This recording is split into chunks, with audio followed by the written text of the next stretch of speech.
ലോകത്തെ ക്രിസ്ത്യൻ മതവിശ്വാസികൾ കഴിഞ്ഞാൽ ഏറ്റവും കൂടുതൽ ഉള്ള മതവിശ്വാസികൾ ഇസ്ലാം മതവിശ്വാസികൾ തന്നെയാണ്. എന്നാൽ ലോകത്തെല്ലായിടത്തും ഇസ്ലാം മതവിശ്വാസികൾ ഇല്ല. എന്നാൽ ഇസ്ലാം മതവിശ്വാസികൾ ഉള്ളിടത്ത് ഒരു മസ്ജിദ് പോലുമില്ല. കേൾക്കുമ്പോൾ വിചിത്രമെന്ന് തോന്നും, പക്ഷേ സത്യമാണ്. ഇസ്ലാം മതവിശ്വാസികൾ ഇല്ലാത്ത രാജ്യങ്ങൾ ഏതൊക്കെയെന്ന് നമുക്ക് നോക്കാം. അതിൽ പ്രധാനപ്പെട്ടത് ക്രിസ്ത്യാനികളുടെ ആസ്ഥാന കേന്ദ്രമായ വത്തിക്കാൻ സിറ്റി തന്നെയാണ്. അതിന് തൊട്ടു പിന്നാലെ സോളമൻ ദ്വീപുകൾ, നിയു, മൊണാക്കോ, ഫോക്സ്ലാൻഡ്, ഗ്രീൻലാൻഡ് തുടങ്ങിയ രാജ്യങ്ങളിൽ ഒരു മുസ്ലിം പോലും പേരിന് പോലുമില്ല. ഇനി മുസ്ലിങ്ങളുണ്ടെങ്കിൽ പോലും ഒരു മസ്ജിദ് ഇല്ലാത്ത രാജ്യങ്ങളുമുണ്ട് ഈ ലോകത്ത്. അതിൽ പ്രധാനപ്പെട്ട രാജ്യം സ്ലൊവേക്കിയയാണ്, മറ്റൊന്ന് എസ്റ്റോണിയയുമാണ്. ഏതായാലും സ്ലൊവേക്കിയയിൽ 5000-ഓളം മുസ്ലിം മതവിഭാഗത്തിൽപ്പെടുന്നവരാണ് ഉള്ളത്.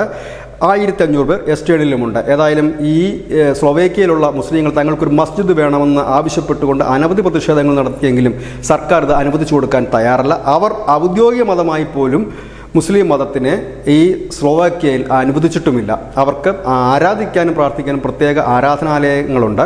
അവിടെ മതി, മസ്ജിദിൻ്റെ ആവശ്യമില്ല, നിങ്ങളെ ഞങ്ങൾ ഔദ്യോഗിക മതവുമായി അംഗീകരിച്ചിട്ടുമില്ല എന്ന് പറയുന്നു.